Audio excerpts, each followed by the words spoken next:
अब जमेगा खेल, अब बनेगी टीम। सिलेक्शन कमेटी कौमी स्क्वाड का इंतखाब करेगी। 7 रुकनी सिलेक्शन कमेटी का कोई चेयरमैन नहीं होगा।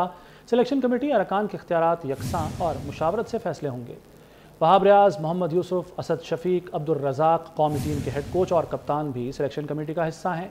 चेयरमैन PCB का टीम की सिलेक्शन में कोई किरदार नहीं होगा। मोहसिन नकवी का कहना था कि कोचेस का मामला भी इसी हफ्ते फाइनल हो जाएगा। वर्ल्ड कप जीतना हदफ है। क़ज़ाफ़ी स्टेडियम में प्रेस कॉन्फ्रेंस करते हुए चेयरमैन PCB मोहसिन रज़ा नकवी ने 7 रुकनी सिलेक्शन कमेटी का ऐलान किया। साबिक़ कप्तान मोहम्मद यूसुफ, अब्दुल रज़ाक, वहाब रियाज और असद शफीक कमेटी का हिस्सा हैं। कौमी टीम के कप्तान और हेड कोच भी कमेटी के रुकन होंगे, जबकि 7वां रुकन डाटा एनालिस्ट होगा। चेयरमैन PCB मोहसिन नकवी का कहना था कि वर्ल्ड कप जीतना हदफ है। उम्मीद है सिलेक्शन कमेटी और टीम के खिलाड़ी बेहतरीन काम करेंगे। अब ये सिलेक्शन कमेटी जो है वो 7 लोगों पर मुश्तमिल होगी और इन 7 लोगों में मैं आपको बता देता हूँ, लेकिन एक जो डिफरेंट चीज़ हुई है कि अब कोई चेयरमैन सिलेक्शन कमेटी नहीं होगा। 7 के 7 मेंबर्स के पास उतनी पावर होगी जितनी किसी एक मेंबर के पास होती है, और वो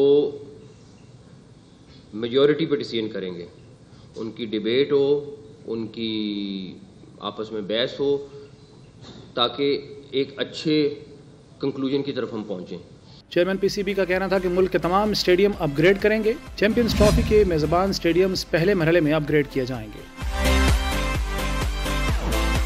सैयद मोहसिन रज़ा नकवी ने एक मरतबा फिर इस अज़्म का यादा किया कि टीम डिसिप्लिन पर कोई समझौता नहीं होगा। खिलाड़ियों की NOC पॉलिसी में कोई नरमी नहीं होगी। चैंपियंस ट्रॉफी की तैयारियों के लिए ICC की टीम पाकिस्तान पहुंच रही है।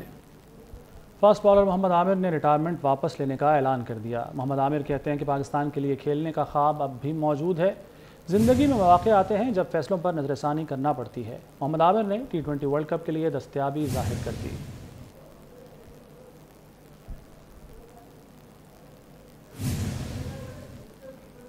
दहशतगर्द करीम जान की बहन ने एतराफ़ किया है कि वो दहशतगर्द तंजीम BLA मजीद ब्रिगेड का रुकन था और दहशतगर्दाना कार्रवाइयों में मुलव्वस था। वो बलोच यकजहती कौंसिल की तरफ से मिसिंग पर्सन की लिस्ट में भी शामिल था। दहशतगर्द करीम जान की बहन ने उसकी लाश की हवालगी के लिए दरख्वास्त दायर कर दी।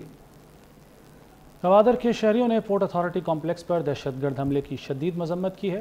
शहरियों का कहना है कि पाक फ़ौज ने दहशतगर्दी का मंसूबा बर वक्त नाकाम बनाया। उन्होंने पाक फ़ौज के ऑपरेशन की तारीफ की। वाक़या दहशतगर्दों ने किया है। हमारे फ़ौज को मैं सुर्ख सलाम करता हूँ कि फ़ौजी जवानों ने बड़े नौजवानी से इन लोगों का मुकाबला किया और अपने फौज का शुक्रिया अदा करता हूँ। गर्दी नहीं होना चाहिए।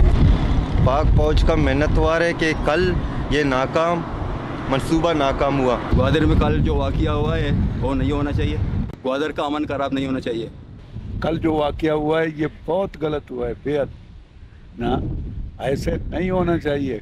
जो इधर ग्वादर हादसा ही बिता नयाबादा आइए सदमा मार बास मर्दमा बिता कई बड़े हादसा बातें मबिया और देखिए जो अव्वल ना की खतरनाक की दहशतगर्दी बिता आया नहीं भी मर इंसान बाज सदमा हंसते बातें आ भी कम बे आ भी जीवन दहशतगर्दी मबी चेक आ भी शनि वतुआ से नुकसान ये कसा पायदा न दिए पायदा दहशतगर्दी फसाद दूसरी पायदा नहीं।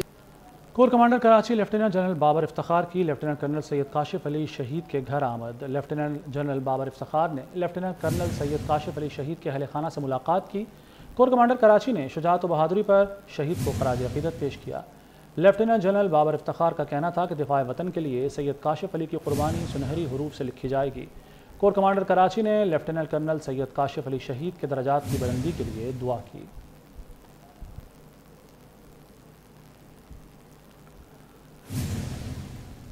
ऐवान सदर में आला तरीन अस्करी एजाज़ात देने की तकरीब मुनक़िद हुई। सदर ममलिकत आसिफ अली जरदारी ने फ़ौजी अफसरान को आला तरीन मिलिट्री एजाज़ हिलाल इम्तियाज़ से नवाजा।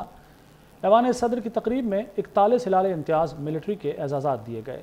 कैप्टन अब्दुल वली शहीद का सितारा बसालत उनके वालिद ने वसूल किया। लेफ्टिनेंट जनरल मोहसिन कुरैशी और एयर मार्शल अब्दुल मोईद खान को हिलाल इम्तियाज़ अस्करी दिया गया। एयर मार्शल तारिक ज़िया और एयर मार्शल गुलाम अब्बास घुम्मन को हिलाल इम्तियाज़ अस्करी दिया गया।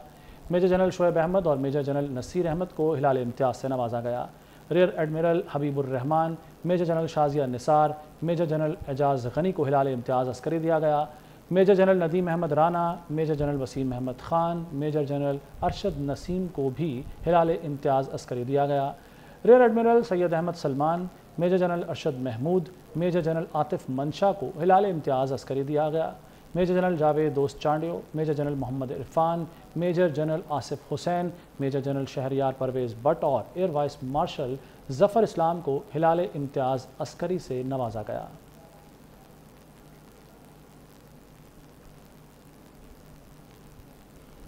कैप्टन अब्दुल वली शहीद को आला अस्करी अवार्ड सितारा बिसालत अता किया गया। कैप्टन अब्दुल वली शहीद के वालिद की अवार्ड लेने के बाद 24 न्यूज़ से खुसूसी गुफ्तगू।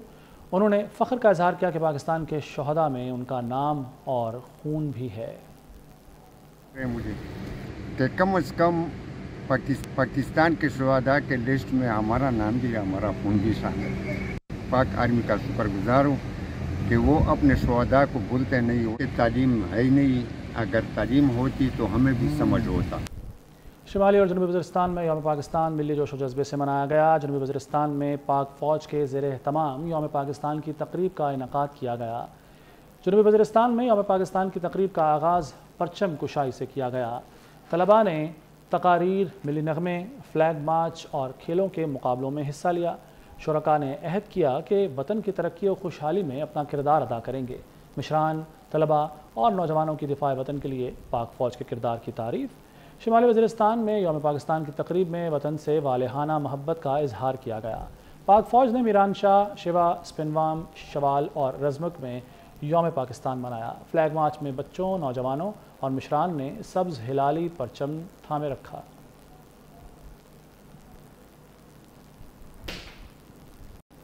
और वज़ीर आला पंजाब मरीम नवाज़ ने धाती तार बनाने, बेचने और ख़रीदने पर क्रैकडाउन का हुक्म दे दिया।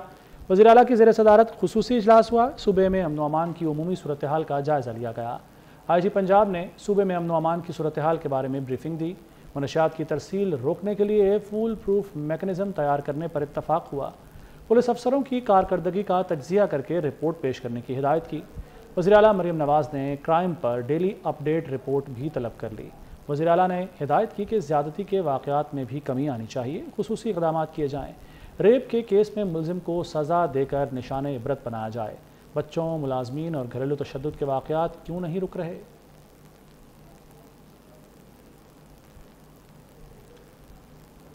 सिंध पुलिस को सरबराह मिल ही गया। गुलाम नबी मेमन IG सिंध तैनात कर दिए गए। गुलाम नबी मेमन दूसरी मरतबा IG सिंध तैनात हुए। गुलाम नबी मेमन मुख्तलिफ अहम ओहदों पर काम कर चुके हैं।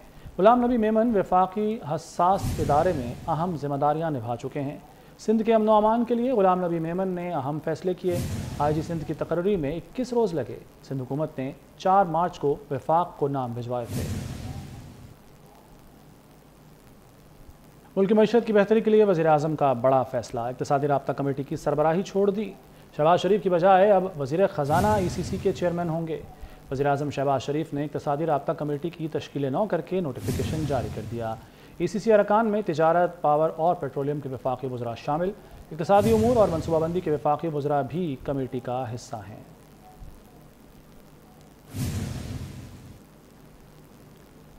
वज़ीर आज़म शहबाज शरीफ की ज़ेर सदारत रिकॉर्डिक मनसूबे से मुताल्लिक़ अहम इजलास हुआ। बैरिक गोल्ड कंपनी के वफ़द ने चीफ एग्जीक्यूटिव मार्क ब्रोस्टोक की सरबराही में शिरकत की।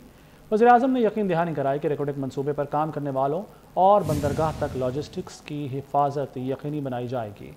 उन्होंने तमाम स्टेक होल्डर से मुशावरत करके रुकावटें दूर करने की हिदायत की। बलूचिस्तान में इंफ्रास्ट्रक्चर खुसूसन रेलवे लाइन से मुताल्लिक़ मनसूबा साजी पर जोर दिया। रिकॉर्डिक मनसूबे को सड़क से गवादर से जोड़ने के लिए रोड नेटवर्क अपग्रेडेशन जल्द मुकम्मल करने की हिदायत की। शहबाज शरीफ का कहना था कि नई रेलवे लाइन से चागी मुस्तफ़ीद होगा और कानकनी की सनत को फ़रोग़ मिलेगा।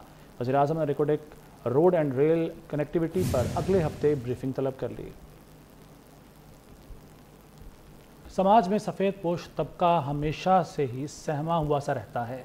हल्की जेब और भारी ज़रूरतों का बोझ उठाए इज़्ज़त नफ्स की हिफाजत करते ये तबका मुश्किल ज़िंदगी गुजारता है। देखिए इसी बारे में अक्सा सज्जाद की रिपोर्ट। सफेदपोश अपनी जिंदगी दो धारी तलवार पर चलकर गुजारते हैं। जिंदगी से जुड़ी अनगिनत जरूरतें, महदूद आमदनी, समाज में कमतर समाजी हैसियत का एहसास और इस पर इज्जत नफ्स का भारी बोझ उठाए वो तमाम उम्र अपने आप में सुलगते रहते हैं। ऐसे ही भट्टी में सुलगता एक खानदान ऐसा भी है जो इस महंगाई की चक्की में पिस कर रह गया है। छत मेरे ऊपर गिरी है, ठीक है, उसके बाद डॉक्टरों ने ऑपरेट वगैरह किया, उसके बाद किसी ने कोई पूछताछ कुछ नहीं। जैसे मैं अपने घर का खर्चा चला रहा हूँ, ये मुझे पता है, ये मेरे अल्लाह को पता है। मैं दिन दिहाड़ आ रहा है, ईद इतवार आ रही है, मैं अपने बच्चों के कपड़े तक नहीं बना सकता। बहुत मुश्किल बेटा गुजारा हो रहा है, बहुत मुश्किल। जो थोड़ा बहुत लाते हैं वही बच्चों को इनको ही दे देते हैं, अपना तो कोई बच्चा नहीं, यही बच्चे हैं। हर इंसान की तरह ये अफराद भी अपने बच्चों को पढ़ा लिखा कर इनकी ख्वाहिशात पूरी करने का ख्वाब रखते हैं, लेकिन ये बात इनके लिए किसी दुख से कम नहीं कि ईद हो या कोई भी त्यौहार, इनके लिए इसे दिल से मनाना किसी ख्वाब से कम नहीं। मेरी यही अपील है कि मेरे मियाँ का कोई ना कोई ऐसा सबब बना दे कि इनका ऑपरेट हो जाए, कुछ ऐसा सिलसिला चल जाए कि ये ठीक हो जाए। और हमारे घर में कोई कमाने वाला नहीं है। हमारी मरियम नवाज से अपील है, हम उनके सपोर्टर हैं, हमने उनकी सपोर्ट की है, हमने उनको वोट दिया। हम चाहते हैं कि वो आके हमारे घर में मेरे भाइयों का देखे हाल आके। दुखी दिल के साथ इस खानदान का हुकूमत से सिर्फ इतना सा मुतालबा है कि आम शहरियों की तरह इनको भी जिंदगी गुजारने के तमाम मौके फराहम किए जाएं। कराची में खवातीन ने इफ्तारी के बाद मार्केटों का रुख कर लिया। गोल्ड मार्केट में भी खवातीन खरीदारी में मसरूफ, कपड़ों के साथ मैचिंग ज्वेलरी, चूड़ियों और जूतों की भी तलाश जारी है। बाजारों की रौनकें बहाल होना शुरू हो गईं। अफ्तार के फौरी बाद ही खवातीन ने मार्केटों का रुख कर लिया। दुकानदारों और खवातीन में नोक झोंक का सिलसिला भी शुरू हो गया। माह रमजान का पहला अशरा मुकम्मल होते ही बाजारों में खरीदारों का रश बढ़ गया। खरीदारों और दुकानदारों का महंगाई का शिकवा बरकरार। खरीदारी में मसरूफ खवातीन कहती हैं, महंगाई से बच्चों की ईद की शॉपिंग भी मुकम्मल करना मुश्किल हो गया है। बच्चों को मुश्किलों से लेके दे रहे हैं, मगर बहुत महंगाई की वजह से थोड़ी कम लेके दे रहे हैं। अभी तो मैंने अपना ड्रेस लिया है फर्स्ट डे का, उसके बाद एक्सेसरीज देखते हैं, फिर कहते क्या होता है। मेरे और भी बहन भाई हैं, तो देखते हैं अभी क्या बनता है। कमर तोड़ महंगाई से जहां खरीदारों ने ईद की खुशियां मुतासिर होने का शिकवा किया, तो वहीं ईद की खुशियां मनाने के लिए किसी किस्म का समझौता नहीं करना चाहते। लाहौर में मौसम बहार की मुनासबत से जिलानी बाग में रंगारंग फूलों की नुमाइश में 60,000 से ज़ायद फूलों को खूबसूरती से सजाया गया है। मज़ीद जान लेते हैं हमारे नुमाइंदा अफशान रिजवान से। जी, जिलानी पार्क में जो है रंगों की बहार आ गई है। यहाँ पे रंग बिरंगे फूलों के साथ रंग बिरंगी लाइटें भी यहाँ पे लगा दी गई हैं इंतजामिया की जानिब से, और यहाँ पे फूलों की नुमाइश जो है जारी है और बहुत ज़्यादा वो खुश हो रहे हैं कि अफ्तारी के बाद हमें एक बहुत अच्छी सी तफरीह का मौका मिल गया। मज़ीद हमारे साथ लोग मौजूद हैं, उनसे बात करने की कोशिश करेंगे। ये बड़ा रिफ्रेशिंग और बड़ा अच्छा है मेरे ख्याल से कि अगर आप अफ्तारी के बाद कहीं निकलते हैं फैमिली के साथ, तो ज़रूरी नहीं है कि आप शॉपिंग वगैरह करने मॉल्स में जाएं। ये बड़ा रिफ्रेशिंग, बड़ा इकोनॉमिकल है, सब लोग अफोर्ड कर सकते हैं, तो बड़ा अच्छा लग रहा है यहाँ पर आके। और ये मेरे ख्याल से काफ़ी मेहनत की गई है यहाँ पर, काफ़ी अच्छी कोशिश है। हाँ जी भैया, आप बताइएगा कि आपका सबसे फेवरेट फूल कौन सा, मुझे ये बताएं आप, और कैसा लग रहा है आपको यहाँ पे? यहाँ पर एक बहुत रिफ्रेशिंग सा माहौल है। ऑब्वियसली एक रोज़ एक ऐसी चीज़ है जो कि सभी को पसंद है। यहाँ पर मुझे एक जो चीज़ छोटी सी कमी लगी कि अगर फ्लावर्स के साथ उनके नाम वगैरह लगा दिए जाते तो ऑब्वियसली लोगों को और ज़्यादा एक्नॉलेज भी मिल रहा होता है यहाँ पर। हाँ जी बिल्कुल, उनकी जानिब से इंतज़ामिया की इस काविश को जो है भरपूर सराहाया जा रहा है। उनका कहना है कि इंतज़ामिया की जानिब से बहुत अच्छी काविश की गई है, बहुत ज़्यादा फूल लगाएंगे। मज़ीद उनका छोटा सा शिकवा है कि फूलों की जो है साथ में नाम भी लग दिया जाते ताकि उन्हें याद रहता कि कौन सा फूल कौन सा है, और बहुत उन्हें यहाँ पे अच्छा लग रहा है। लोगों की कसीर तादाद लाहौरियों की यहाँ पे मौजूद हैं और वो बहुत ज़्यादा महसूस हो रहे हैं फूलों की इस नुमाइश से। जी ठीक है अफशान, शुक्रिया आपका।